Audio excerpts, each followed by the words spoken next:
All right, Richie Mars, our completest nature has kind of bit me in the ass here. Last night, they announced Zelina Vega versus Chelsea Green for the women's U.S. title.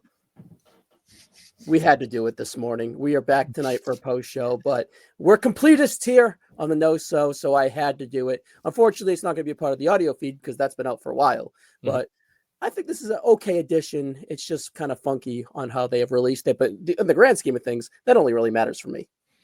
Yeah, I think it's a fine addition. It's a 2-hour show. You want to pack as much, I guess, as matches and segments as possible. And the last one we had 4 matches, but I believe we had a segment with Cody and KO and KO Shawn. with Shawn Michaels, yeah. So I think it's a fine addition. I think it's good to get some representation, especially highlighting the Women's United States Championship, which hasn't really been a center focus, but now it's it's 2 out of 3 of the Saturday night's main events. You have the Women's United States Championship featured. I was lucky enough to be at the first one with Chelsea Green and Minchin, and now we're running it back with Chelsea and Zelina after a couple weeks ago. Zelina capitalizing on her momentum and becoming United States champion. So as a match, I think it's going to be really fun. I think it's going to do its job, and I'm looking forward to see like more of the after this match than the actual match itself, because I believe both these two are very, very talented, and they can maximize their minutes with the right time and the right production. Yeah, it's cute because, like you mentioned, 2 Saturday night's main events ago, Chelsea won the inaugural women's title match, and now we are here 2 or 2 Saturday night's main events later, and she's trying to regain it. So I like that flow through Saturday night's main events historically, right? So I kind of wouldn't be surprised if she won it. It's 50-50. Yeah, I think maybe 75-25 towards Zelina, because they did set up Julia potentially being a challenger when Julia defeated Zelina in that triple threat Money in the Bank qualifying match. true. And I do think with Chelsea, her character right now, with the Secret Hervis and everything, it's very United States Championship esque. Yeah. And I feel like she's done really well with this character change, and she's really embraced it.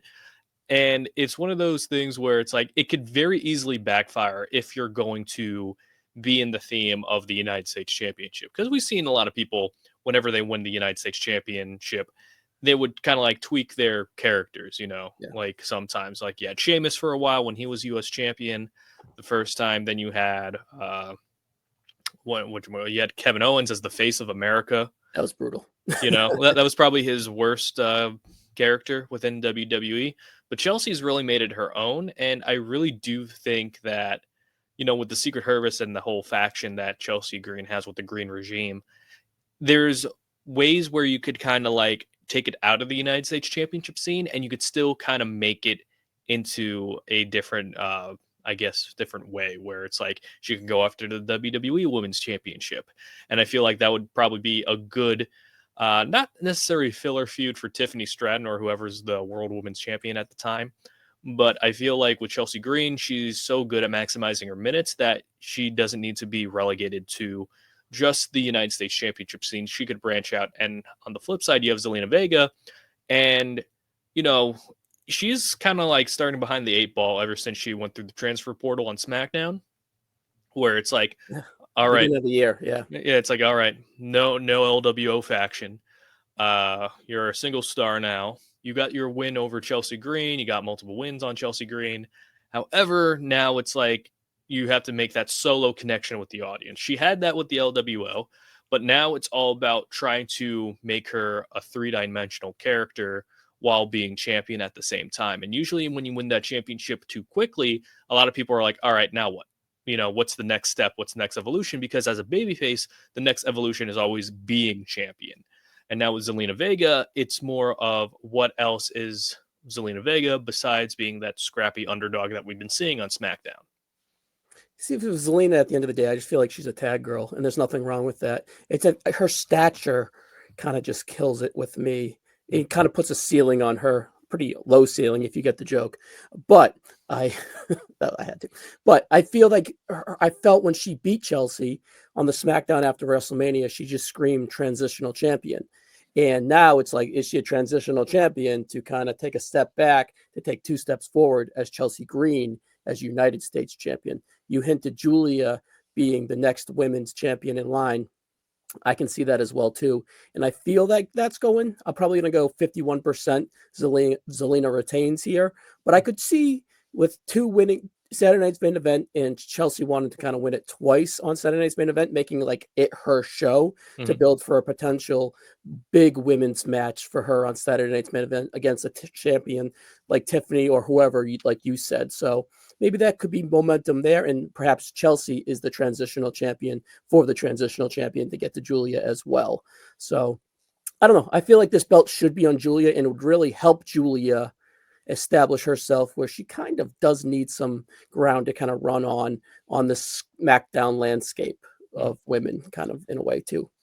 Yeah, with Julia, I feel like there's something missing in terms of like taking her, I guess, not seriously by the audience, but getting her known as the audience. Yes. And it's very easy to attach a new championship and then associating it with somebody who just came up to the main roster. And I feel like Julia would be in the perfect position to be the United States champion and make it like quote unquote her championship, much the same way as RVD made the ECW television title his title.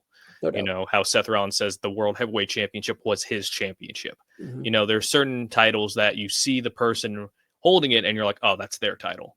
You know, and I feel D'Lo like, Brown in the Intercontinental Championship.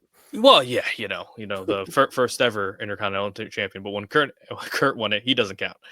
you know, but with Zelina, it's more of trying to help build her momentum as champion, and not only as champion, but her persona as well. And that's always really tough. And you can notice from the show yesterday, where it's like they had to add the quote to the beginning of her theme song because one, Def Rebel is going to Def Rebel, and two, it's not recognizable or attached to Zelina as a persona. The song isn't telling me more about Zelina.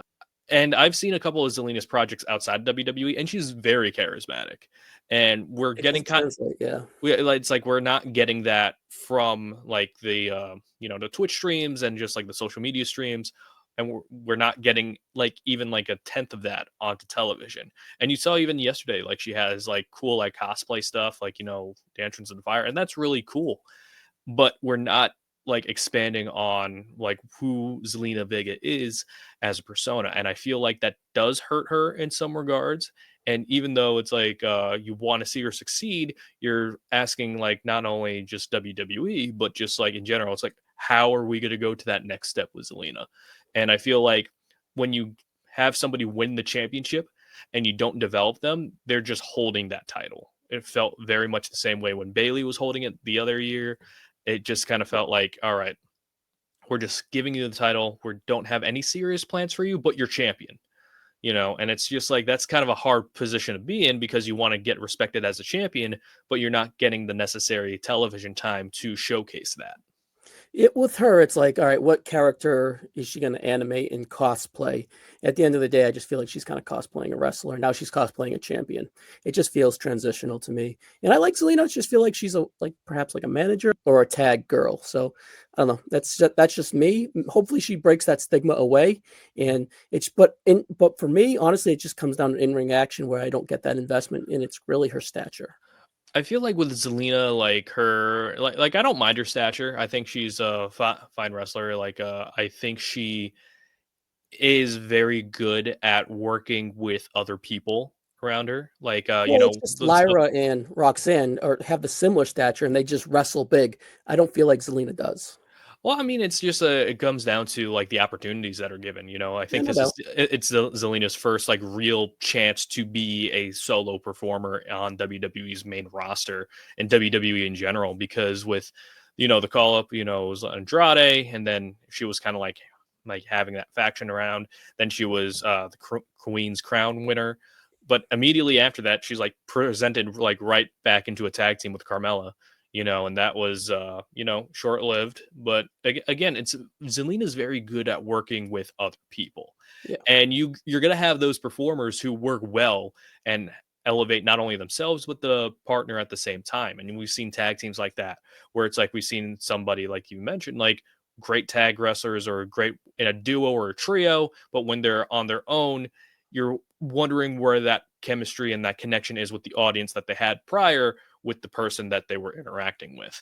So I really do think with Zelina, it might help if she had maybe a tag or just like Yeah. somebody that she could interact a little bit more of. And Chelsea Green is a great person to interact off of. But the thing is with Chelsea, she also has the Secret Hervis in those segments to help prop out Chelsea.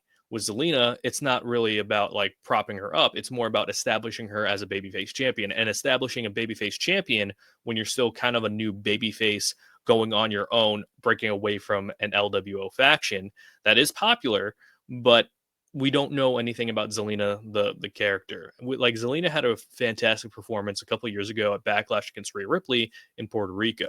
Crowd helped. Yeah, the crowd helped, but it's like you see the crowd being invested, you could kind of translate that and parlay that to the weekly shows. We saw that kind of with Jey Uso when he was in the Backlash crowd in France. You know, Yeah. it just the vibe helped, and because of that, the wrestling fans who watch it, it's like, oh wow, I like the vibe.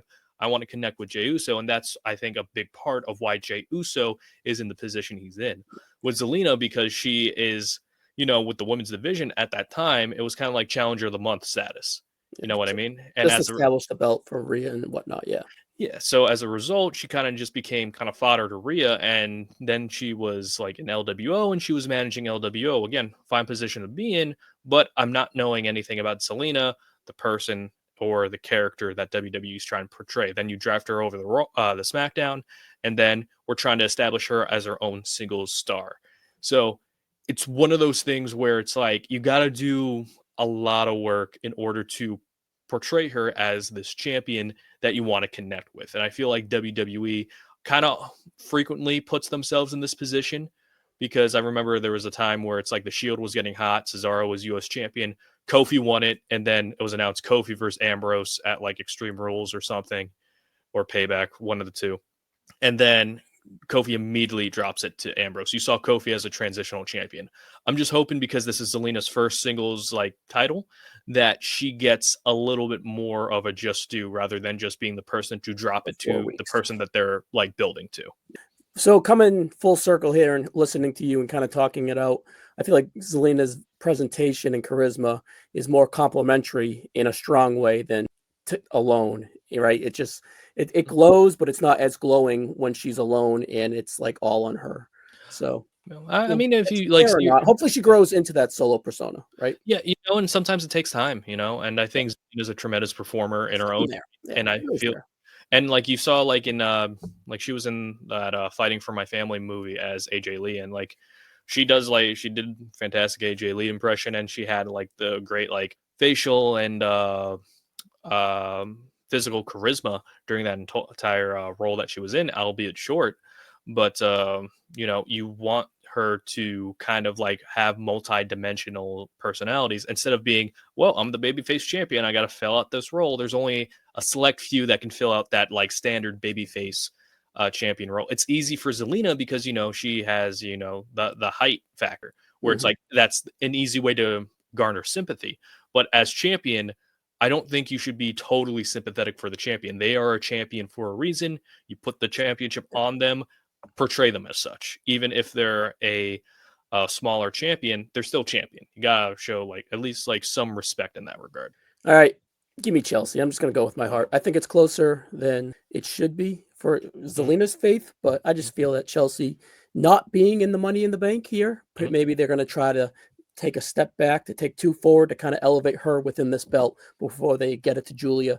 Because after listening to you, I do agree it's Julia next. So give me Chelsea with my heart. Money wise, I would kind of pick Zelina if I was doing it, but I'll go with my heart. I'm going with Zelina on this one, just because I feel like they kind of added it like last minute. Yeah. So like I don't see them doing a title change like that. I could be wrong. We've seen it happen before, but I feel like with Julia pinning Zelina, I think that's like more of a Easter egg of what's going to happen down the line. You could potentially have Zelina and Julia, whether it's Money in the Bank, SummerSlam, whatever show, Evolution, if you want to portray it as such. Big And SmackDown main event, yeah. yeah, and it all depends on like what character they want Julia to have, whether it's babyface or heel. Not really sure. She was heel on Raw, on SmackDown. Again, she was in a ring with a heel and a babyface. So we're still kind of like up in the air to see how WWE wants to portray Julia going forward. But I do think that championship is going to go on Julia sooner rather than later. Cool. All right, guys. We'll check you tonight for the post show. Thank you, Richie. No problem. Thank you for having me.